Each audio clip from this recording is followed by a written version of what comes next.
Assalamualaikum warahmatullahi wabarakatuh. Selamat datang kembali di channel Jejak Sang Prabu.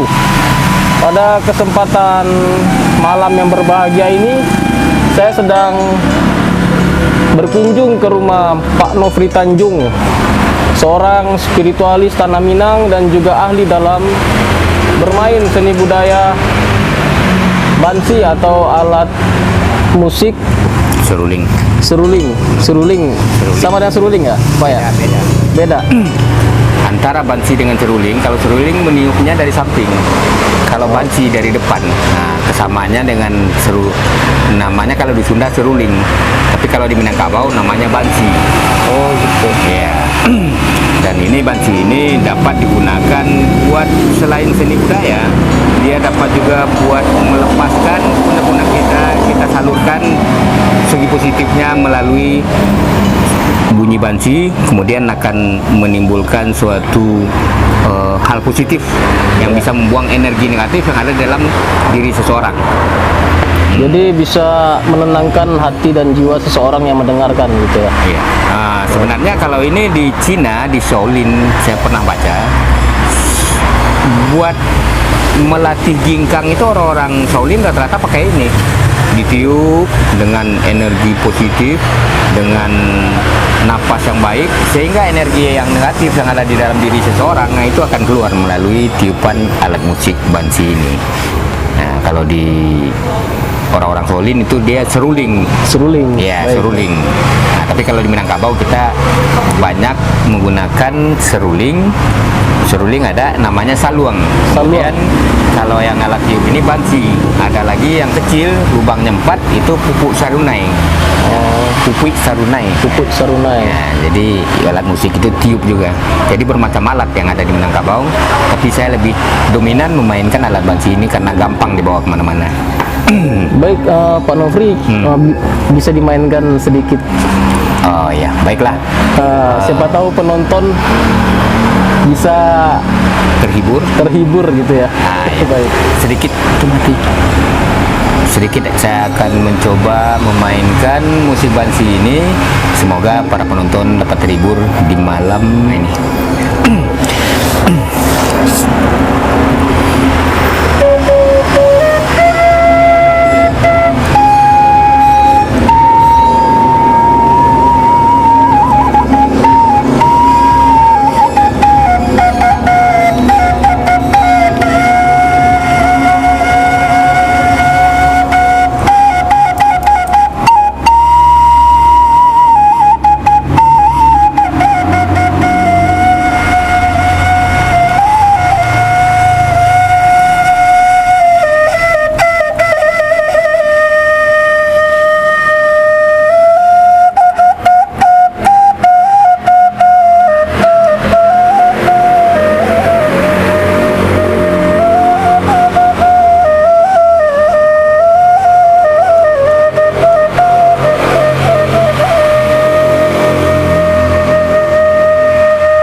Masya Allah, Itu keren sekali. sedikit, ya silakan. Baik. Gimana? Itu baru sedikit dari permainan bansi ini. Kebetulan kalau kita semakin mendalami dan menghayati, mungkin ada orang-orang tertentu tanpa disadari karena dia melalui udara. Terkadang kita mengira alirannya ke barat, larinya ke timur sesuai dengan tiupan angin. Jadi kalau di Minangkabau, bagi orang-orang yang punya niat dan tujuan tertentu dalam memainkan bansi ini, ada namanya pitunang. Maka bansinya ini dikasih pitunang. Pitunang itu apa tuh? Pitunang itu semacam pengasihan. Melalui suara orang akan tertarik, orang akan merasa kasih dan sayangnya mendengar itu. Dicarilah peniup seruling bansi ini dari mana, sehingga kalau dulu kata orang dulu itu lagi tidur dia bisa mengikuti suara bansi sampai ke rumah yang meniup bansi. Nah, jadi ini semacam apa namanya buat pengasihan sama lawan jenis. Pengasihan. Iya.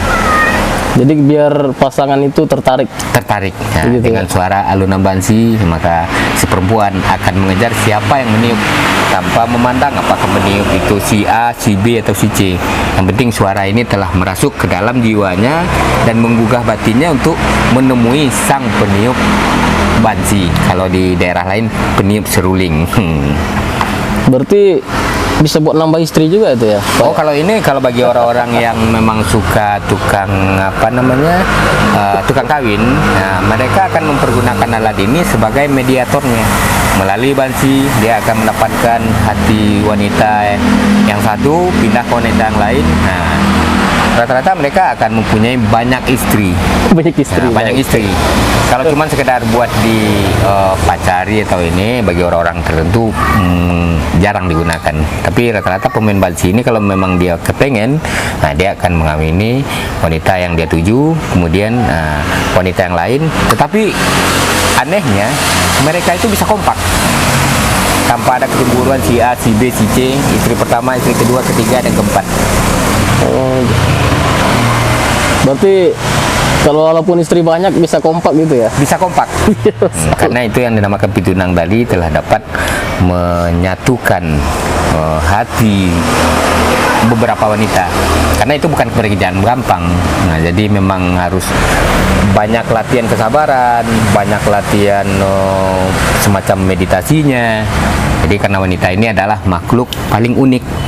Kalau seseorang tidak tahu wanita, mereka tidak akan bisa memainkan bansi ini dengan baik.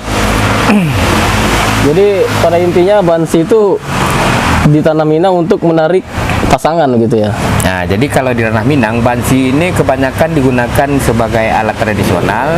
Iya. Nah, ini bisa dimainkan buat budaya randai. Ada kolaborasinya dengan talempong, dengan saluang, dan alat-alat lain. Jadi kolaborasi inilah yang akan menjadikan suatu hiburan itu menjadi semakin semarak. Dan terpadulah keindahan seni budaya Minang. Baik, jadi kita sebagai penerus leluhur kita tetap harus melestarikan seni budaya apapun itu, baik dari peninggalannya ataupun dari alat musiknya. Jangan lupa kunjungi channel Nofri Tanjung Explorer. Jangan lupa like dan subscribe ya. Dan juga jangan lupa like dan subscribe channel Jejak Sang Prabu. Baik, itu saja dari kita. Saya akhiri, wabillahi taufik wal hidayah. Assalamualaikum warahmatullahi wabarakatuh. Terima kasih Bapak Nofri. Ya, sama-sama.